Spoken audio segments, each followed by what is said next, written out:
Hello, everybody. This is Skip Elsheimer. Welcome to the AV Geeks Lunchtime Streaming Show, where we watch old 16mm films. I got another dose of steroids. I got a shot this time yesterday to help with this pinched nerve, and I have better muscle relaxers. So I slept pretty hard last night, and I'm still kind of in a daze. But I felt like I needed to come back because I'm getting going stir crazy at my house, and so we're going to watch some films. This first one is animated and was not made in the United States. Was it made in Poland? I don't know. Let's try to figure it out together. This is Lake of Perch. Enjoy.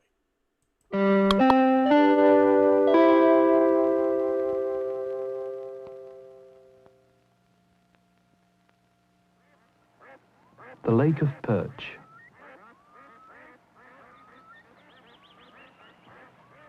Winter. This film is about winter in the lake. But before the winter comes, it's autumn.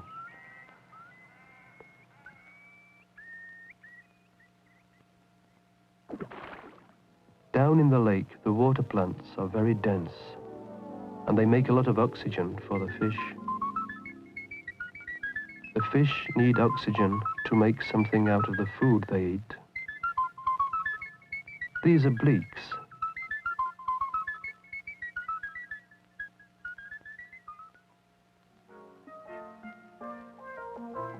And there are some perch.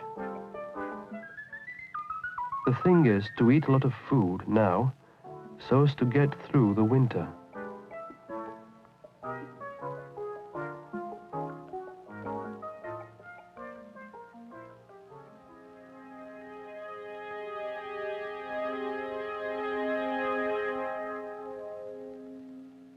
The plants begin to wither away and rot.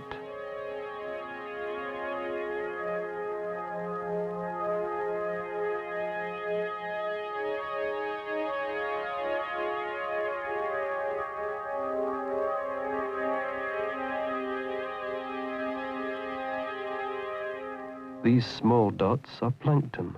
Some of them are tiny animals. They disappear. But others are tiny plants, which are always making oxygen for the fish. If we take the temperature in the water, we can see that it's getting colder, from 12 to 7 degrees centigrade.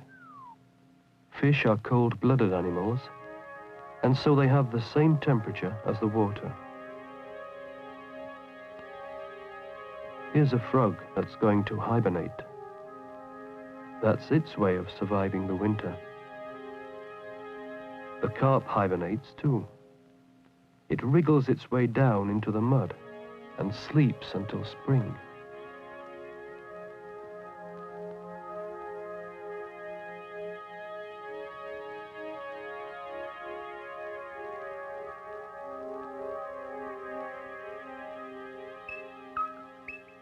The bleaks don't hibernate, but when it becomes cold, they move more slowly and eat less.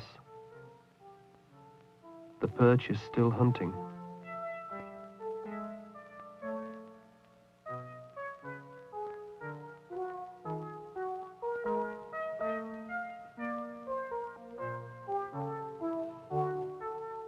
It doesn't hibernate. And the pike doesn't either.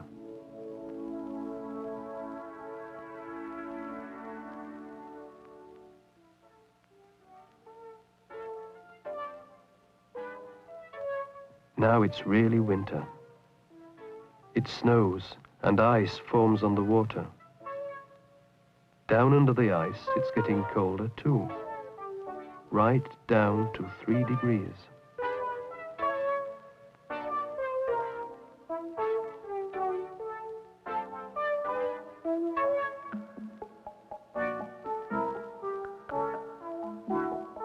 The fish that don't hibernate move out to the deepest places in the lake.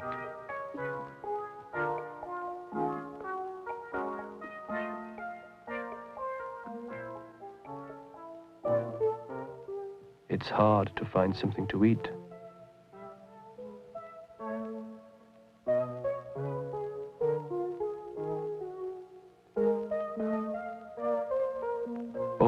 cold period, there's hardly any life among the fish.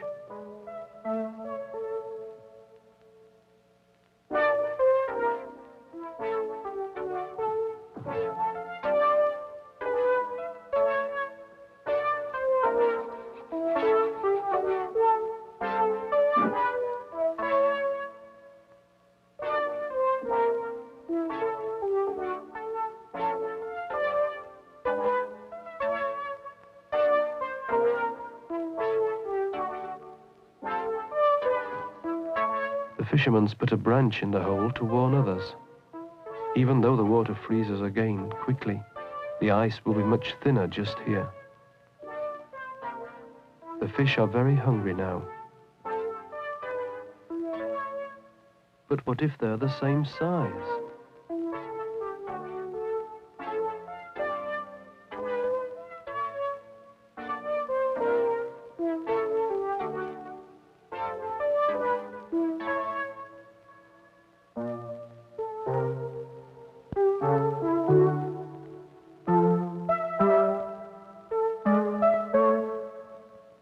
It's really hard to find food now. In the late winter, the old and weak ones die, and the rest are tired out after the long months of cold.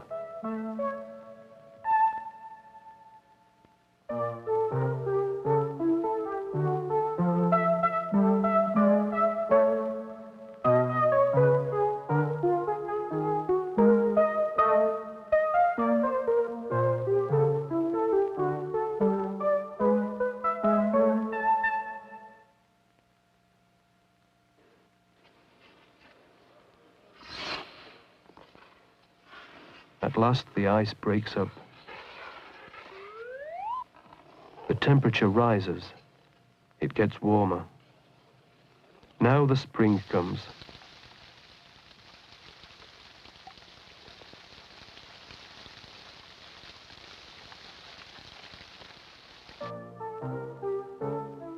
Down in the lake, the fish come to life.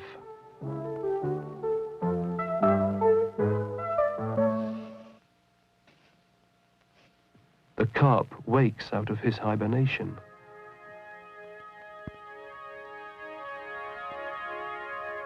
And the frog.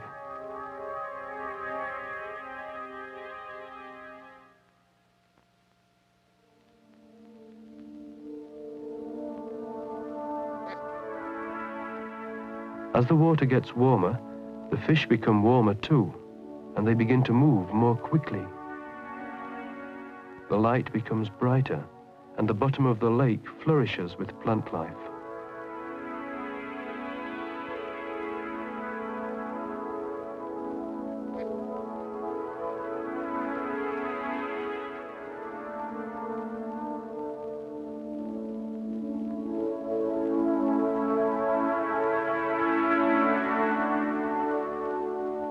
When it's the height of summer, the long water plants grow up. They're called straightweed, and they form a dense forest under the water.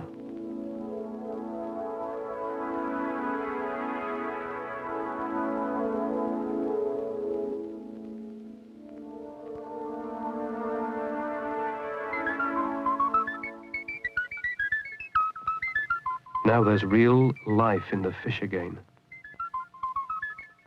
Here are some bleaks.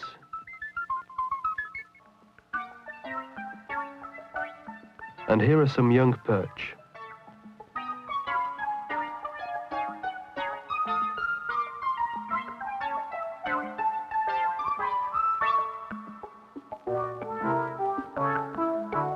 The bigger perch hunt in the straightweed.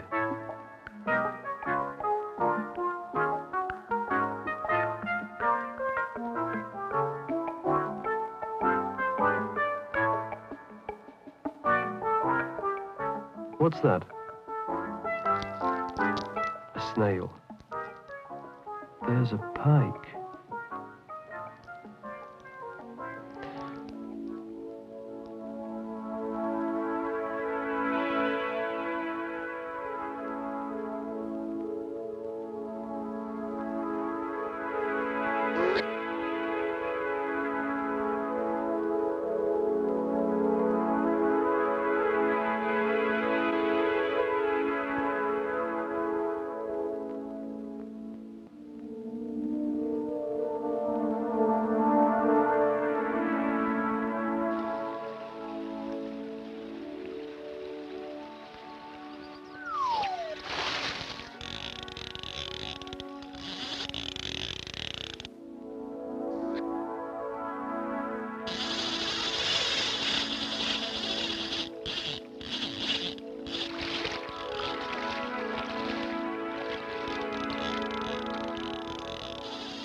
what Eastern European or Slavic nation do we think that was? I'm not sure. The diacriticals, I'm not, in the letters, I'm not sure.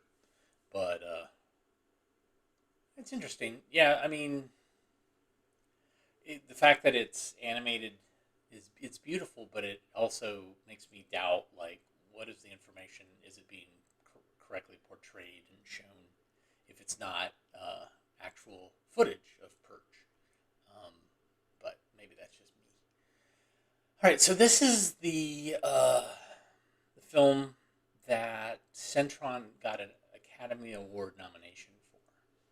This film is fascinating. It is a biography of a person with pretty extreme physical disabilities, and how that guy survives. And it's really kind of fascinating. It's called Leo Beuerman, and it is often talked about amongst people who are Centron enthusiasts. This, and of course the feature film that they made, Carnival of Souls. But this is really something. It's pretty great. Enjoy.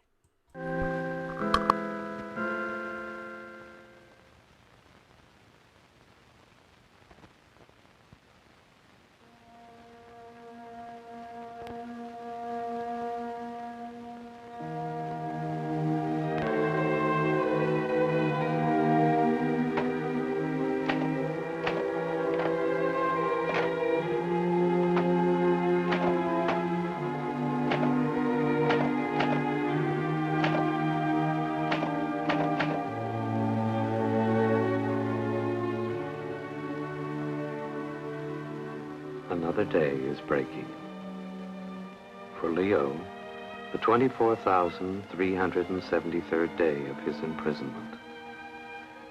His prison is not one of walls, not anymore. It is a prison of seclusion, a seclusion which leads him to spend the long, lonely hours of the night hunched over a battered typewriter, painfully tapping out the thoughts and feelings he is unable to express in any other way that would be intelligible to his fellow human beings. Around him, the accumulation of all the solitary years, the trash and treasures of a lifetime, comforting clutter for a man who, possessing less than others, still possesses something. Vision, for one thing, although Leo's vision is dim and grows dimmer with age. Faith, for another. Leo has a counterpart in these Bible pages he has thumbed so often. Job, too, suffered incredible trials, yet kept his faith. And Leo also has his timepieces, retrieved from trash heaps, given him when their hands were gone or their springs were broken. They have supplied the imperative of purpose. Driven by man's need to find out what makes things tick, Leo taught himself to repair them, and thus has justified his existence. He is useful. And besides, clocks and watches do not turn their faces away from one. And finally, Leo has his cart. It is much like another cart he built 60 years ago when he was a boy. That was the cart which first gave him mobility, which gave freedom to a lad whose legs were useless, but who, like other boys, yearned to explore the paths and byways of his world. He remembers what a thrill it was to move under his own power. He remembers the towering heights of the sunflowers edging the fields near the farmhouse where he lived, and how beautiful and strange it was to see close up what lay beyond the windows of his home.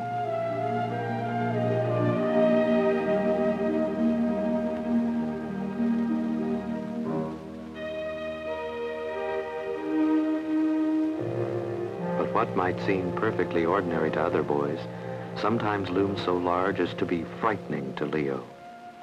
There were the huge beasts which blocked his path. There were snakes he could not run away from. And once there was the startling charge of an unseen freight which he could not hear approaching. After that narrow escape, Leo's fright was only momentary, hers long-lasting. He learned to crochet. How many years he spent endlessly knotting thread into intricate patterns, Leo no longer remembers. They were years in which his contemporaries grew to manhood and his mother grew old.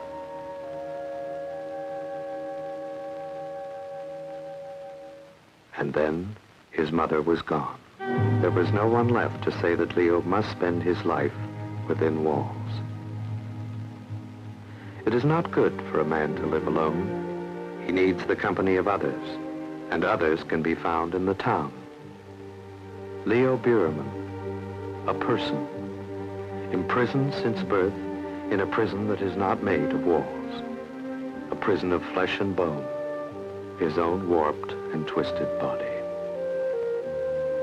Shakespeare said, "Sweet are the uses of adversity, which, like the toad, ugly and venomous, wears yet a precious jewel in his head." Leo Beuerman knows more than most of us about adversity. Leo Beuerman, too, wears yet a precious jewel in his head.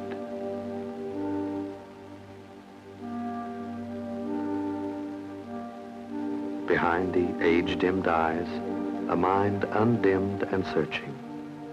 Within the twisted frame, an indomitable human heart. His ancient tractor is a familiar sight on the streets of the community near his home. Leo redesigned the tractor and with the help of a nephew, rigged it with a special hoist.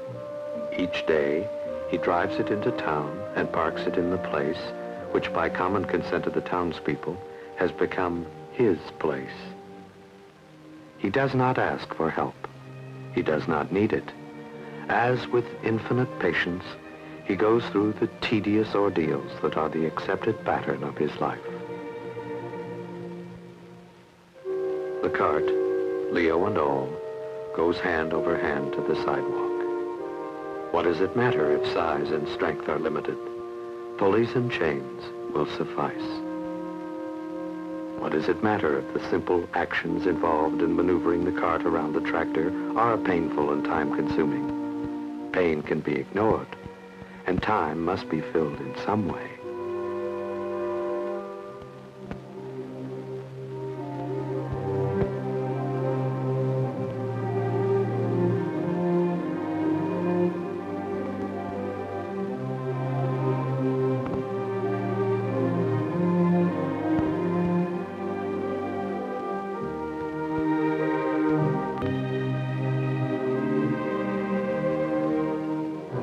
Transferring whatever he may need for the day from the tractor storage box to his cart, Leo goes through a ritual given its own kind of halting efficiency by repetition.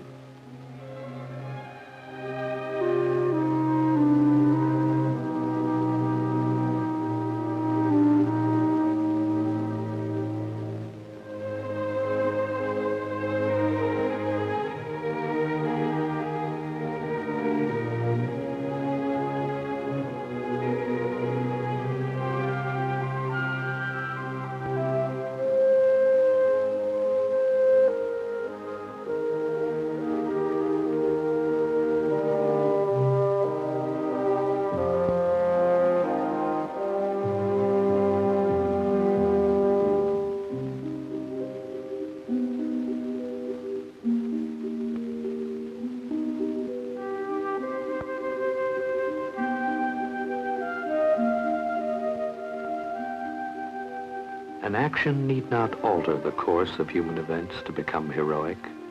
Courage is a factor in many activities, which are seemingly insignificant.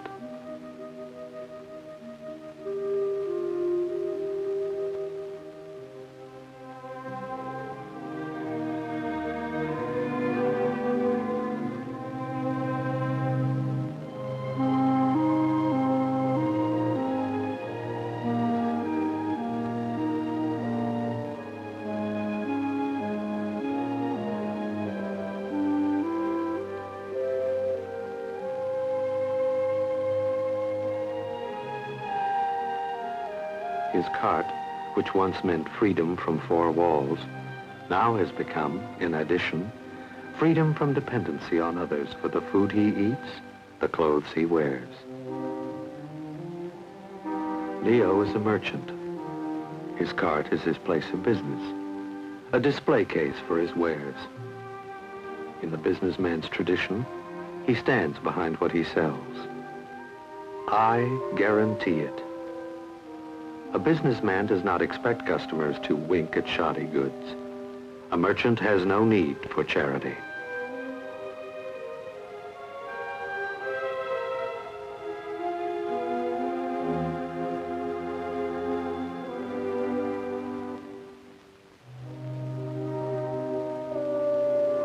Business is seldom, if ever, brisk. Those who have been taught that it is unkind to stare at the handicapped carry their thoughtfulness to great lengths.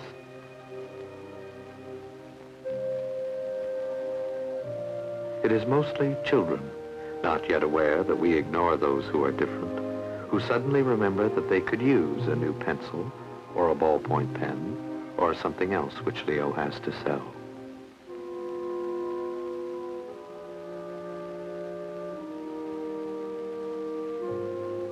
He does not accept more than his posted prices.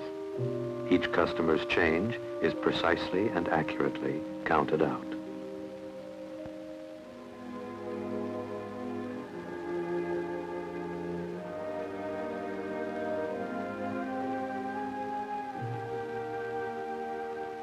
And between the customers, there is time to think. What does a man in Leo's situation think about? In Leo's own words, I think everybody is lonesome and feels sorry for themselves at times, but I never did believe in being a quitter. If one thinks it all over and sees a way through, let nothing stop you until you get what you set out for, or else see your mistakes. Because of this idea that I am now doing what no one at first would ever dare to think I would ever do. I was so weak and sickly and having almost no strength. And now I am in business, being all by myself with all these strangers, having such little trouble and enjoying life fairly well. Enjoying life. That's what Leo thinks about. The nature of the human spirit is such that obstacles in one's path must be surmounted. Is there a point at which obstacles may become too great? Are there handicaps and frustrations too overwhelming for the human spirit? If there are such obstacles, Leo does not know about them. He knows about the futility of self-pity in the face of unalterable circumstances and the satisfactions of a challenge met. He knows about freedom and independence and the uses of adversity. And he knows what it means to care about other people, as is shown in this line he once wrote. One of my greatest wishes always was that I could get into some very profitable business and help those that are poor. Leo Beuerman, homeward bound on the 24,373rd day of his imprisonment.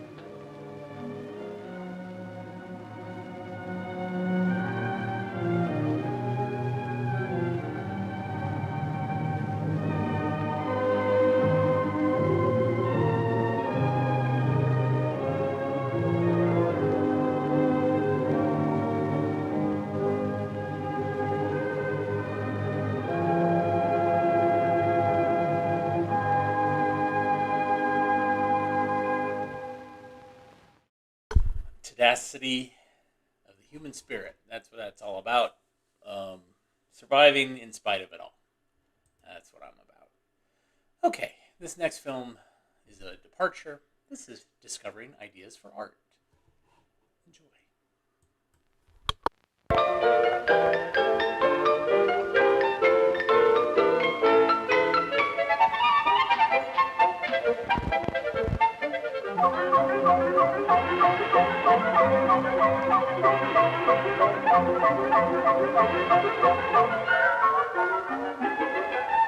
Our world is filled with exciting things which give us many ideas for art.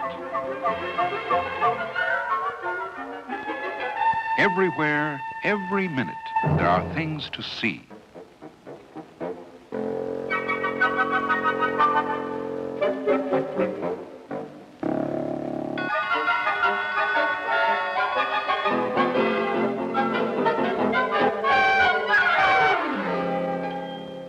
To discover ideas for art, we learn how to look.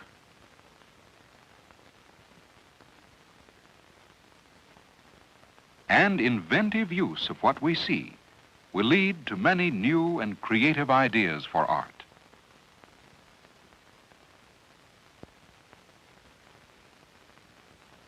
How do we look for ideas? There are several ways.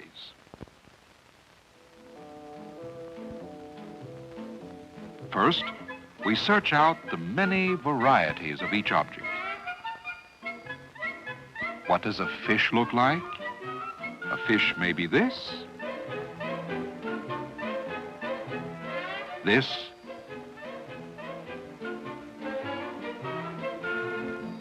or this. In fact, there are any number of variations of fish.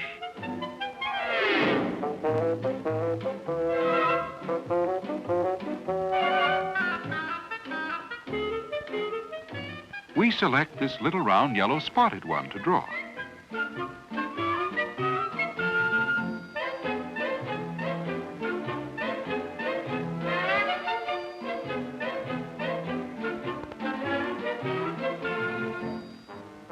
What does a wheel look like? Even with a simple object such as a wheel, we discover many variations.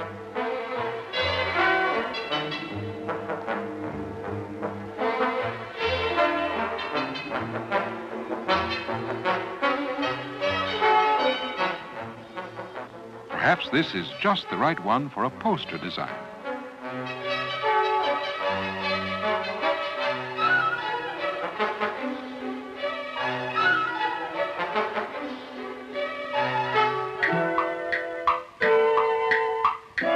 What does a watch or clock look like? With a complex object such as a clock, there are many, many variations.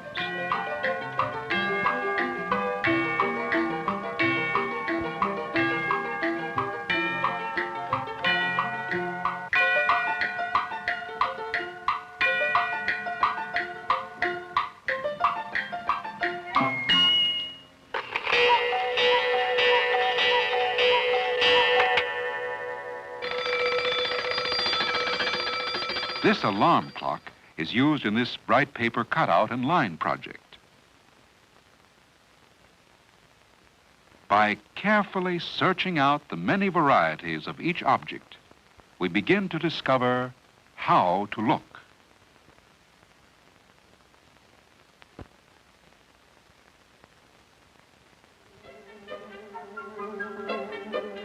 A second way to look is to look carefully at each part of an object.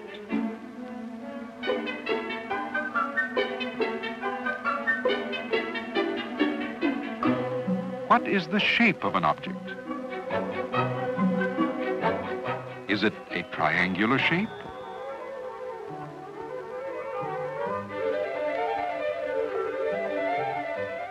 A square shape?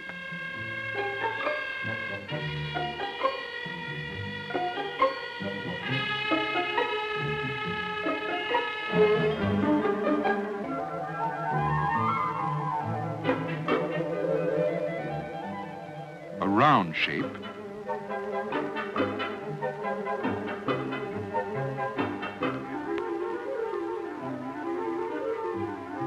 or an in-between shape.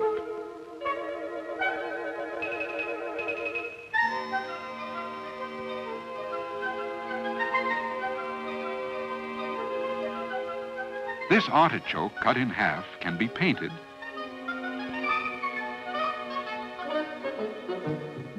and printed to form this in-between shape on paper.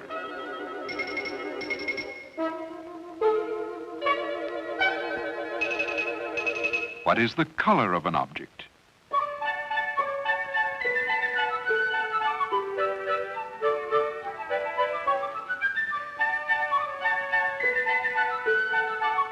There are many exciting colors everywhere.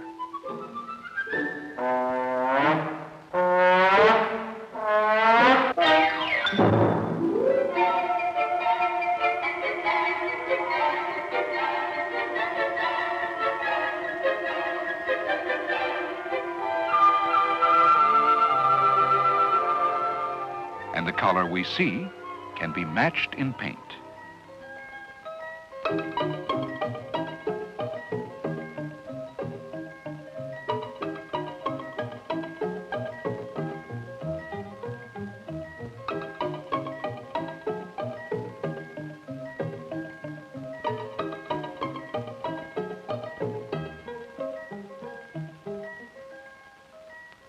What lines are on an object? There are many kinds of lines to be discovered.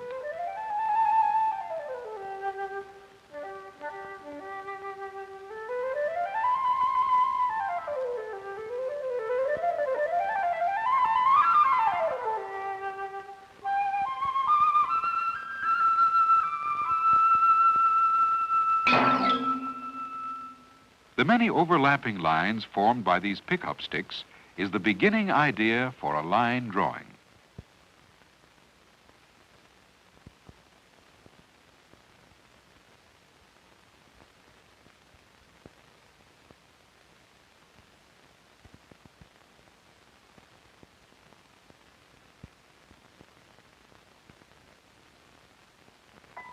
What is the texture of an object? There are many kinds of textures to see.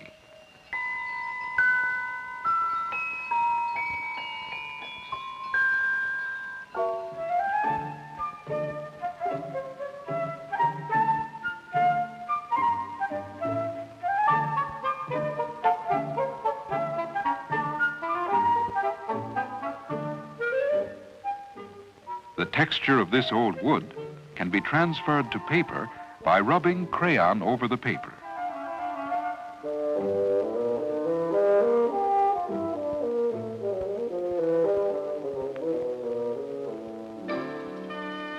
What pattern is on an object? We see how some things are repeated again and again to form pattern.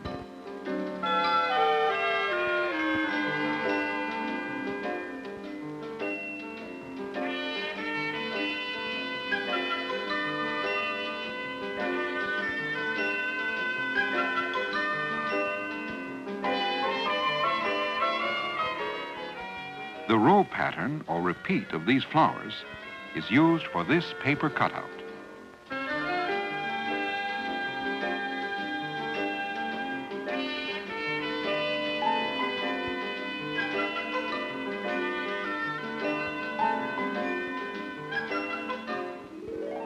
What dark and light areas are on an object?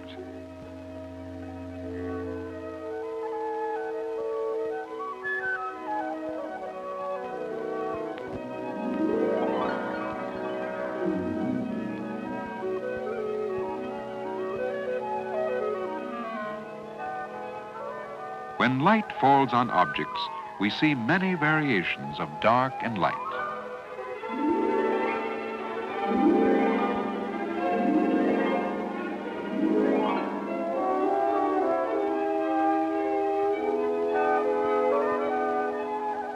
The dark and light areas on this building are drawn into this charcoal sketch.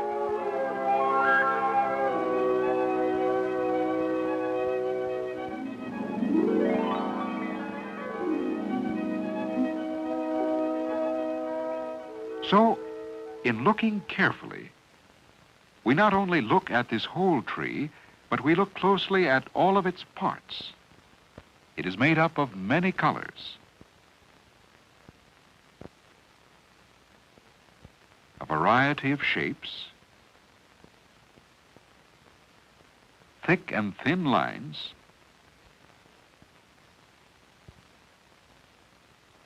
textures and patterns, and changes in light and dark. So, by carefully searching out and learning to look carefully at all of the parts of an object, we discover many ideas for art.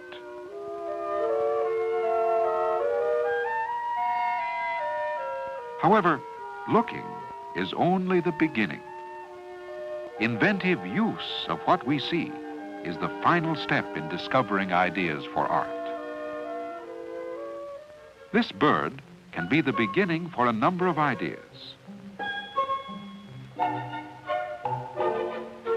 With imagination, we can simplify what we see in various ways.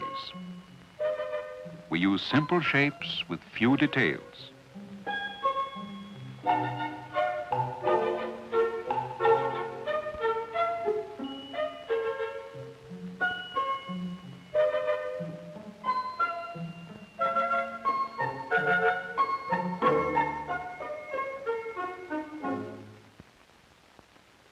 This apple can be changed to create a number of different apple shapes.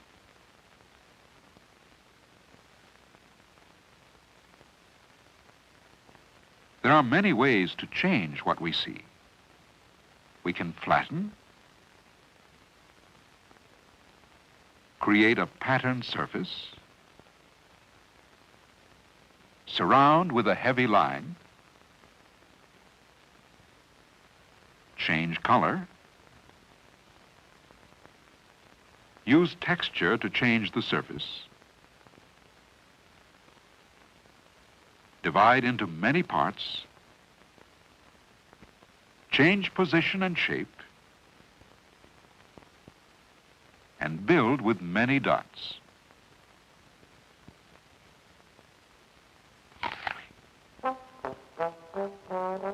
We also invent new ideas from what we see.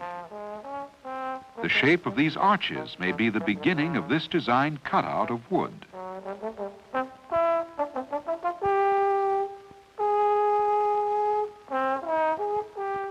Or this design cut out of paper.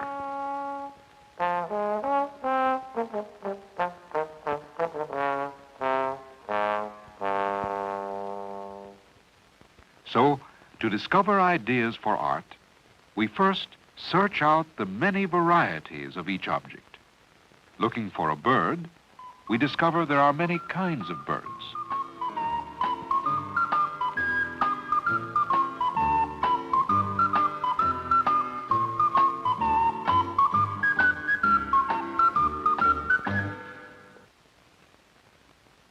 Second, we look carefully at each part of an object. Looking carefully at this bird, we use the things we see in our artwork. We use the outline shape. We use color.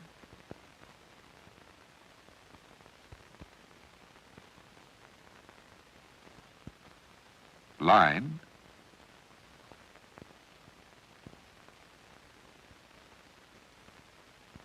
Texture and pattern,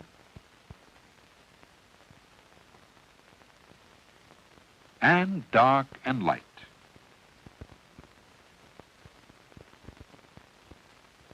Finally, we may use the things we see for new, inventive ideas. We simplify, we alter or change, and we invent new ideas.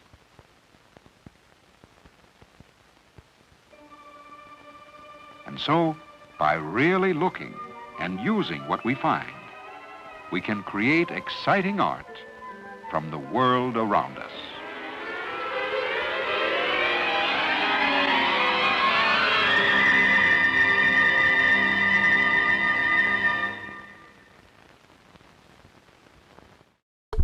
Exciting. Okay. I don't think we've watched this next film. I could be wrong. I didn't see it in my notes, but my notes have gotten spotty recently because of my situation.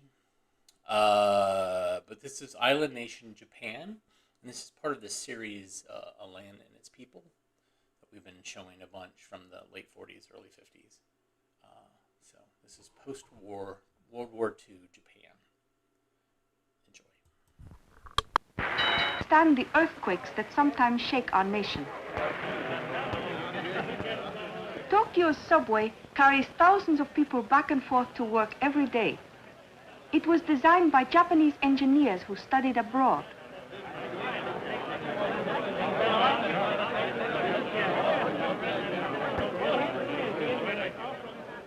people in cities dress like Europeans and Americans, although some of us still prefer to wear the Japanese kimono.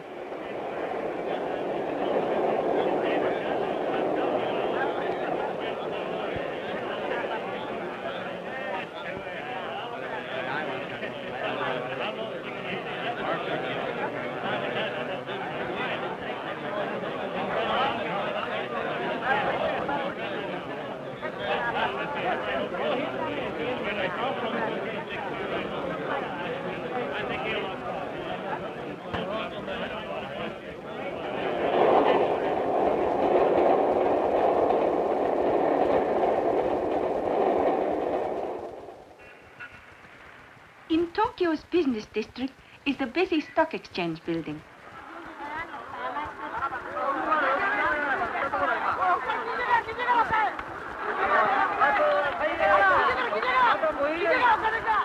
Today, our country is the most important commercial and industrial nation in the Orient, but we were once a nation composed mostly of and fishermen.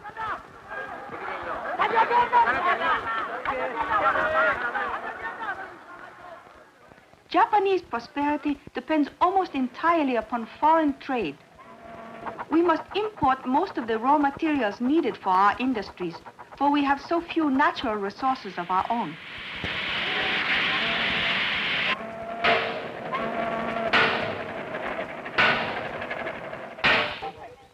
To pay for what we buy, we must sell our manufactured products to other countries. Many of these products come from small factories scattered throughout Japan.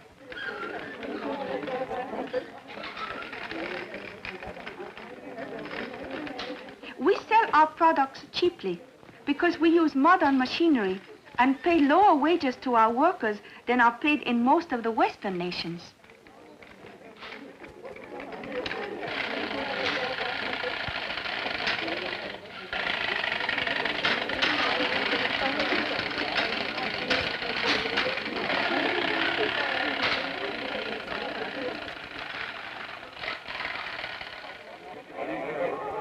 Among the customs we have adopted from the United States is baseball.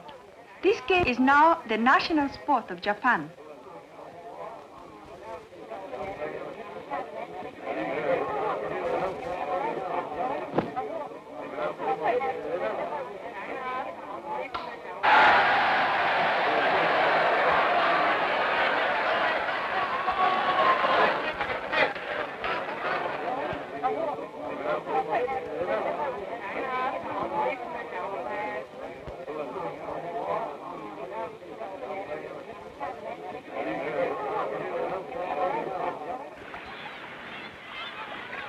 Water sports are very popular in Japan, where all the large cities are near the seashore and where there are many lakes and inland streams.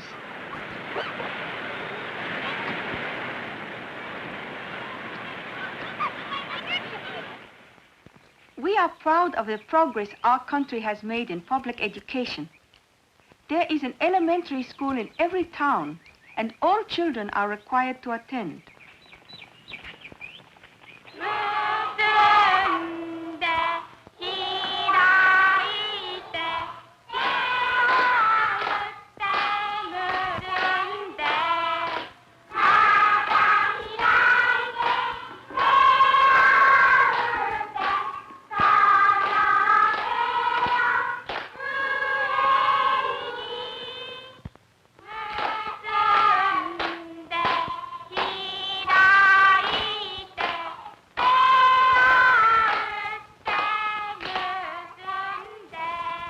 Like Tokyo and Yokohama, many of Japan's largest cities are located on flat land near the sea.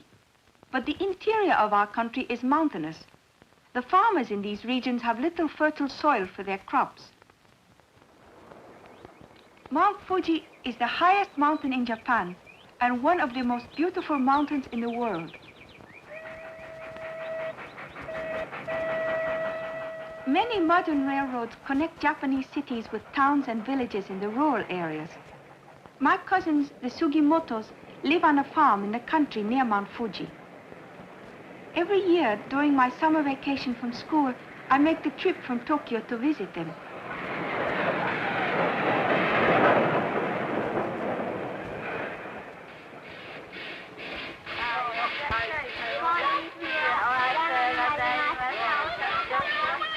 ジェニーちゃんと一緒に行くの。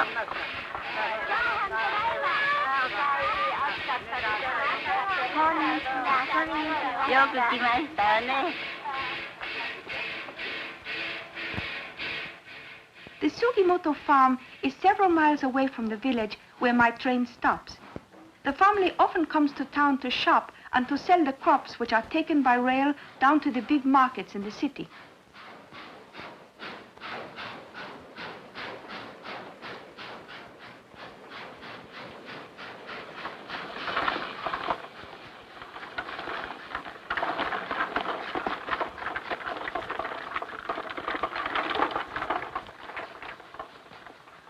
The road to the farm is through hilly country where there are deep valleys and ravines.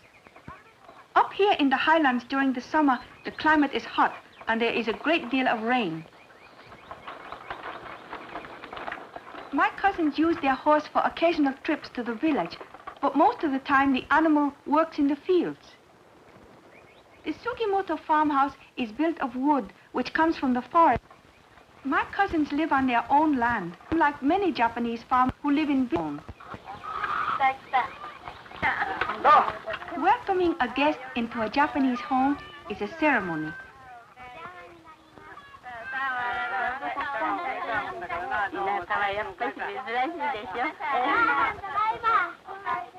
It is our custom always to leave our shoes outside.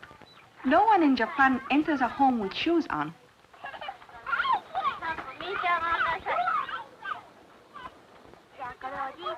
A Japanese guest would never think of coming for a visit without bringing presents for every member of the family.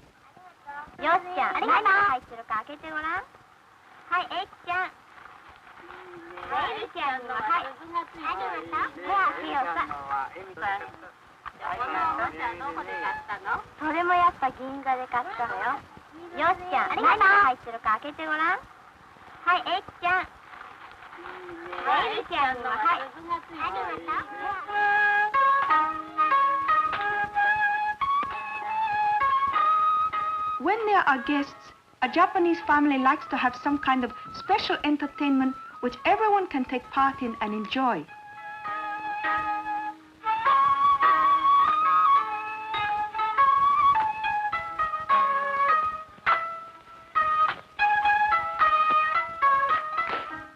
At the party, there is a chance to show my cousins what I have learned at dancing school during the year.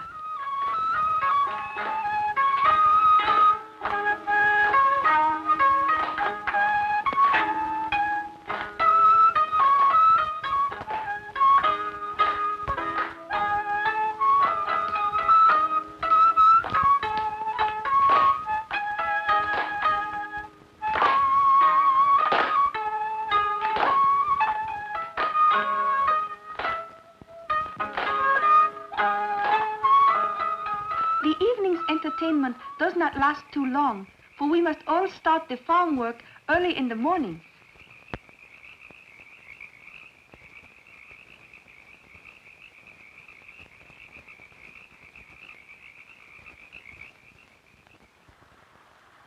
My cousins get up at sunrise, for on a farm there is much to be done. The women start their day with the laundry.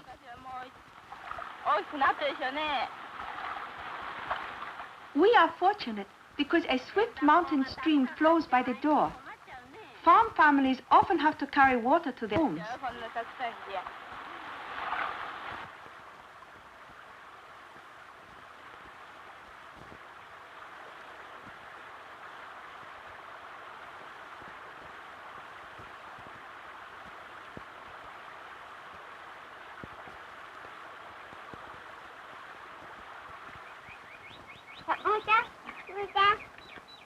The farmers in Japan raise pigs, which are fed scraps from the kitchen.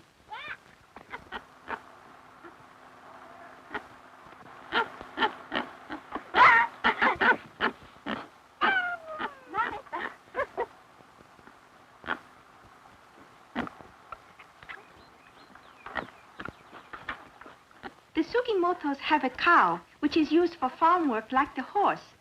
Cattle are rare in Japan, where grazing land is limited.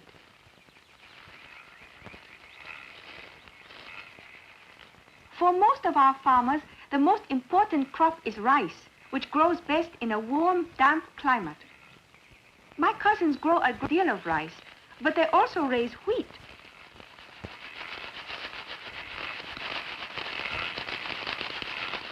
They thresh their own grain.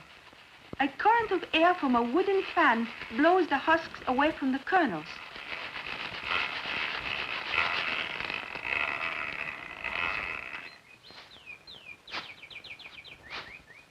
It takes a great deal of hard work to earn a living by farming. Children work too, and even guests are expected. They often own several small plots of land miles away from each other. One plot may have good soil, while the others are hard to cultivate. One of the Sugimoto's visitors is a musician. He takes his flute out into the fields and occasionally stops work to entertain the children.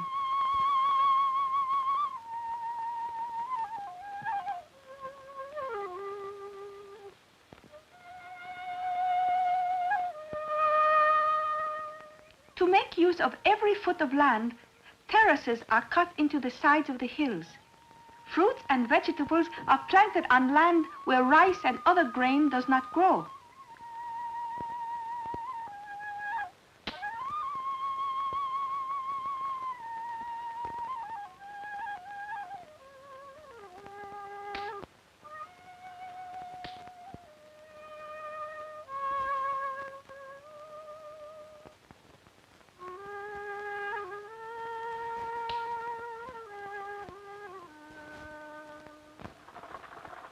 For thousands of years, our Japanese farmers have cultivated every corner of usable in their rocky, mountainous country. We have cut away forests, plowed the slopes of our hills, and even filled out the banks of our rivers in order to grow enough food for our millions of people. But most farmers in Japan, even today, don't own more than an acre or two of land.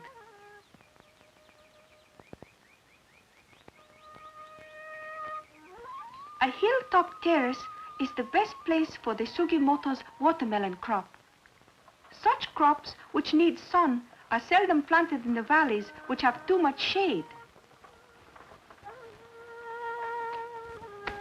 The fruit ripens early in the season, and the long hours of sunshine make the melons sweet.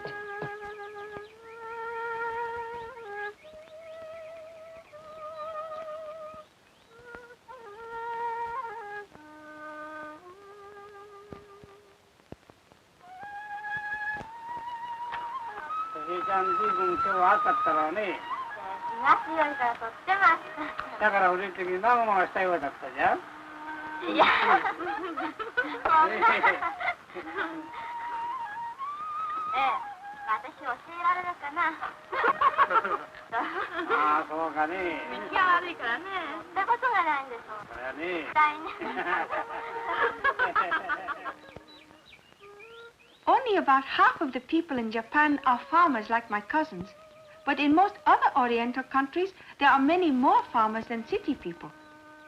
In these other countries, only a few of the farmers raise crops that are large enough so that they can sell a surplus in the city. The Sugimotos, like most Oriental farmers, feed themselves, but they also have enough left over to help supply food for the millions of people who work in our cities.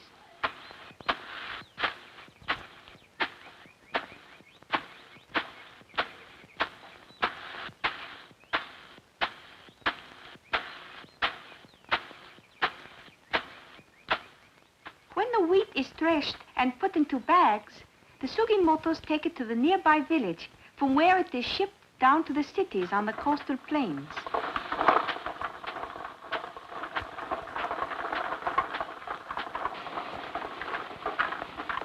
The grain market is owned and operated by the farmers of the neighborhood, who save money by banding together to send their produce to the cities in large amounts. Each farmer pays only his share of the total cost of shipping and selling.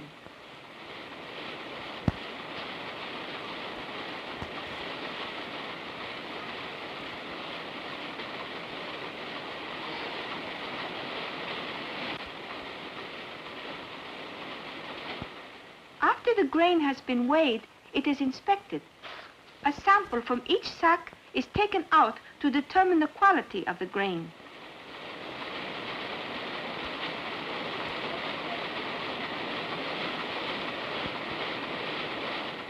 My uncle is not paid in cash. He receives a slip which shows the value of the grain credited to his account. The credit slip is as good as money and can be used in the stores where the Sugimotos do their shopping.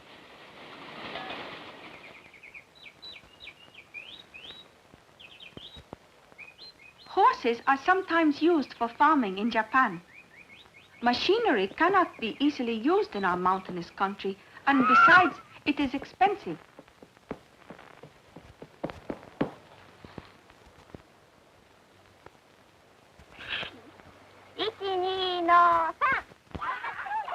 Tug of war is a game which we enjoy as much as most children throughout the world.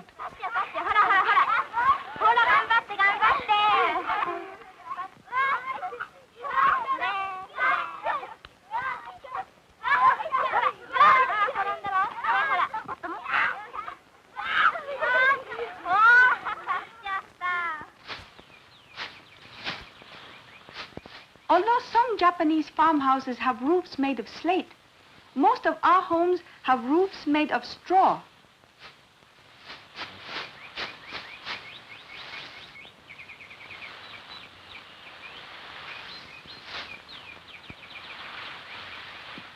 These thatched roofs are waterproof and keep out the rain even in stormy weather.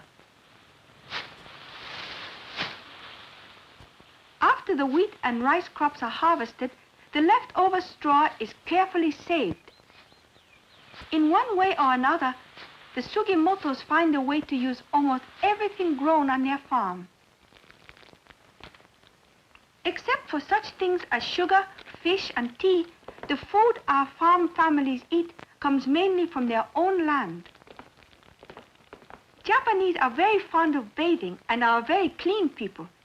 When it is too cold outside, the Sugimotos take their baths in the kitchen.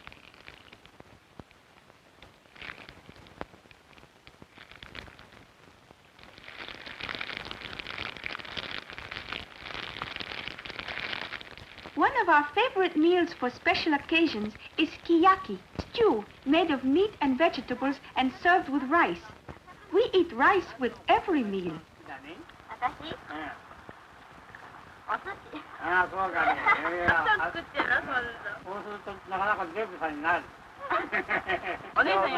Japanese people still prefer to eat with chopsticks. This custom was brought to Japan hundreds and hundreds of years ago by our ancestors who came from the mainland of Asia.